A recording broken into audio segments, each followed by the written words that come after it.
अस्सलाम वालेकुम नाज़रीन, मैं हूं जमील अख्तर गौरी, साबिक chairman act rules and regulation committee national council for homeopathy Islamabad, और आप देख रहे हैं मेरा digital channel health care establishment. नाज़रीन, हमने पिछले व्लॉग में आपके साथ जिक्र किया था कि 28 तारीख को इस्लामाबाद हाई कोर्ट में कुछ रिट पिटिशंस हैं, उनकी फ़ाइनल हेयरिंग है। आज के इस व्लॉग में हम उस फाइनल हेयरिंग का आपको अहवाल जो है वो बताने जा रहे हैं। कार्रवाई क्या हुई, किस तरह से हुई, वो मैं आपके साथ थोड़ा सा शेयर कर लूं ताकि आप लोगों के इल्म में भी हो कि हुआ क्या। तो आज दूसरे ग्रुप की तरफ से एक सीएम जो है दाखिल की गई थी और उसमें 110 की पार्टी बनने के लिए गुजारिश की गई थी कि इसमें पार्टी बनने दिया जाए। तो सीएम जो है वो चूँकि केस से सबसे पहले सीएम ही सुनी जाती हैं, तो वो सीएम सुनी गई। उसमें वकील साहब ने कहा कि जी 30 तारीख को आज से एक दिन बाद जो है वो इलेक्शन होने जा रहा है, लिहाजा आप जो है वो इस इलेक्शन के बाद जो है इसको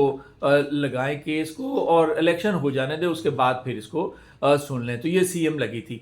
लेकिन जज साहब ने कहा कि देखें, मैंने आज ये केस जो है वो तफसील के साथ सुनना है और इसीलिए मैंने यहाँ पे रोस्ट्रम को फारिग रखा हुआ है और मैंने बहुत कम केसेस जो है वो आज लगाए हैं, तो आज मैंने ये केस जो है वो तफसील के साथ सुनना है। तो सीएम पे कोई जो है वो रिलीफ नहीं मिल सका। जो पटिशनर थे इस रिट में ताहिर निज़ामी साहब और एक जो IHMA के प्रेसिडेंट हैं गुलाम मुर्तज़ा खान साहब, ये पटिशनर थे। दो पटिशन ये थी और एक पटिशन और थी जो कोयटा के होम्योपैथिक डॉक्टर हसन की थी पटिशन, वो भी इकट्ठी की हुई थी आज जज साहब ने। तो इसमें जो पटिशनर की तरफ से वकला थे वो शेर अफजल मरवत साहब पेश हुए और दूसरा मुदस्सर अब्बासी साहब इस केस में पेश हुए। मुदस्सर अब्बासी साहब भी जो है वो रिटायर्ड जज हैं। सबसे पहले जो है वो केस पर आर्गूमेंट दिए शेर अफजल मरवत साहब ने और उन्होंने कोई तकरीबन 40 से 45 मिनट तक जो है वो इस पे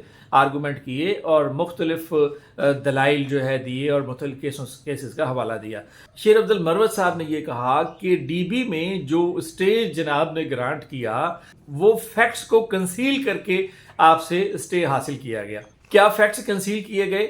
इन्होंने कहा कि जी वो तो जो कोर्ट के आर्डर हैं वो मेंबर के इलेक्शन के बारे में है, वो मेंबर की एलिजिबिलिटी के बारे में है, जबकि हम तो जो है प्रेसिडेंट और वाइस प्रेसिडेंट का इलेक्शन लड़ रहे हैं। तो शेर अफजल मरवत साहब ने कहा कि जी प्रेसिडेंट और वाइस प्रेसिडेंट का तो इलेक्शन ही नहीं हो रहा था उस वक्त तो मेंबर्स का इलेक्शन हो रहा था। और आप कानून देख लें कि कानून में ये है कि जो मेंबर्स हैं वो इलेक्ट करते हैं प्रेसिडेंट और वाइस प्रेसिडेंट को। तो ICA में वकला ने जो है वो आपको अंधेरे में रखा और फैक्ट्स को कंसील किया और वहां से स्टे लिया।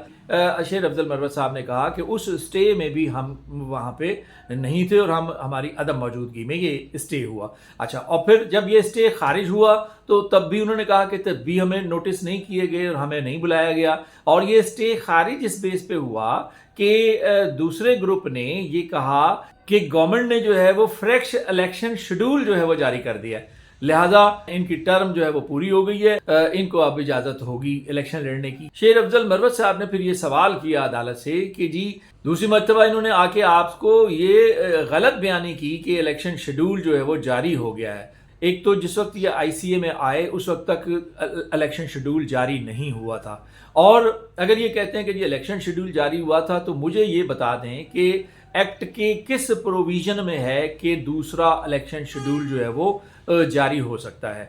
इसके अलावा शेर अफजल मरवत साहब ने फैसल वारडा के केस की मिसाल दी। तो फिर ये किस तरह मुमकिन है कि कोर्ट ने इन एलिजिबल करार दिया हुआ है कुछ कैंडिडेट्स को, तो वो नए शेड्यूल में जो है वो बगैर वो अपनी एलिजिबिलिटी साबित किए किस तरह से वो इलेक्शन लड़ सकते हैं। तो मुख्तलिफ केसेस के रेफरेंसेस भी जो है वो शेर अफजल मरवत साहब ने कोट किए उसमें। फिर जो पिछली जो हियरिंग थी उसमें शुएब शाहीन साहब जो उनकी तरफ से पेश हुए थे, उन्होंने ये कहा था कि जनाब एक साल में, यानी जो पिछला इलेक्शन का शेड्यूल जारी हुआ था और अब जो शेड्यूल जारी हुआ, तो उन्होंने कहा कि जी इस एक साल के पीरियड में 10,000 वोटर जो है वो ऐड हो गया है, लिहाजा अब उनको जो है वो किस तरह से उनके वोट से जो है वो महरूम किया जा सकता है, हक से महरूम किया जा सकता है।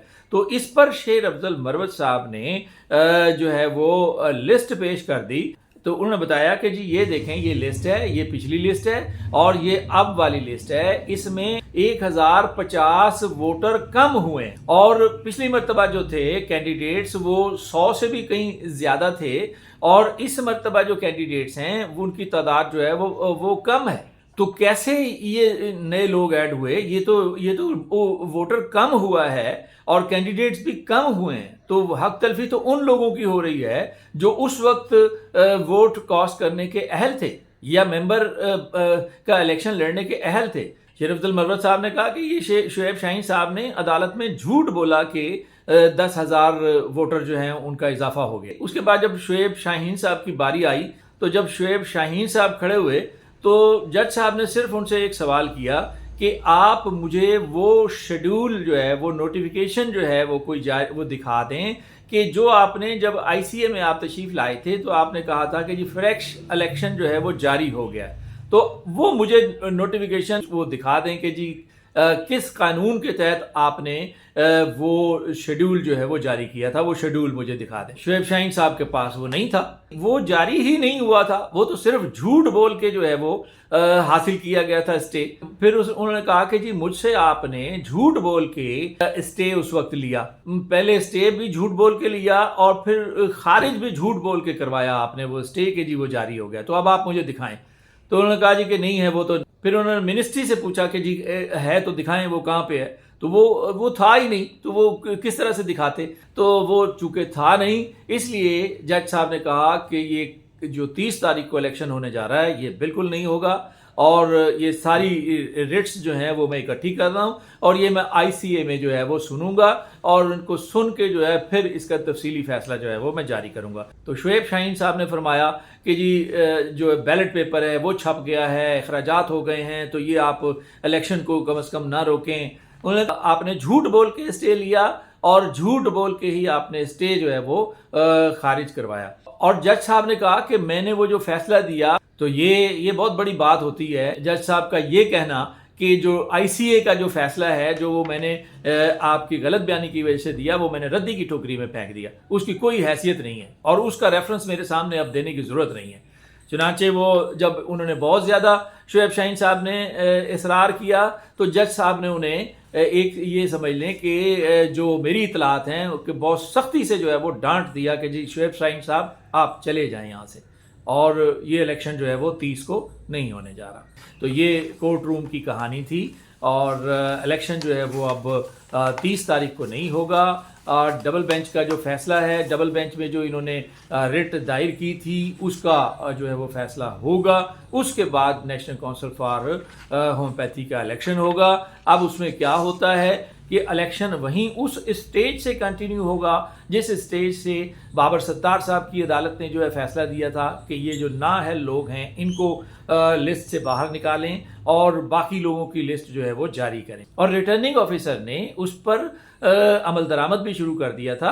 اس نے جو ان ایلیجیبل کینڈیڈیٹس تھے ان کو نکال کے فائنل لسٹ بھی جاری کر دی تھی اور ڈیٹ بھی اناؤنس کر دی تھی۔ شعیب شاہین صاحب نے کہا کہ جی جب آپ نے اسٹے دے دیا تھا تو پھر وہ ختم ہو گیا، تو انہوں نے کہا کہ آپ مجھے میرے اس فیصلے کی وہ اسٹے کی بات ہی نہ کریں، وہ تو میں نے ردی کی ٹوکری میں پھینک دیا وہ فیصلہ جو آپ نے اسٹے لیا تھا اس وقت۔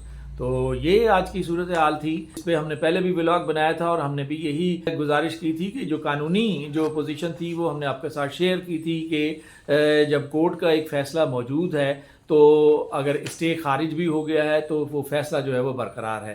تو اب چونکہ الیکشن نہیں ہو رہا، اب جج صاحب نے کہا ہے کہ آئی سی اے جو ہے وہ اس میں وہ فیصلہ ہوگا تو اس کے بعد جو ہے وہ الیکشن ہوگا۔ میں یہ سمجھتا ہوں کہ قانون کی آج فتح ہوئی ہے۔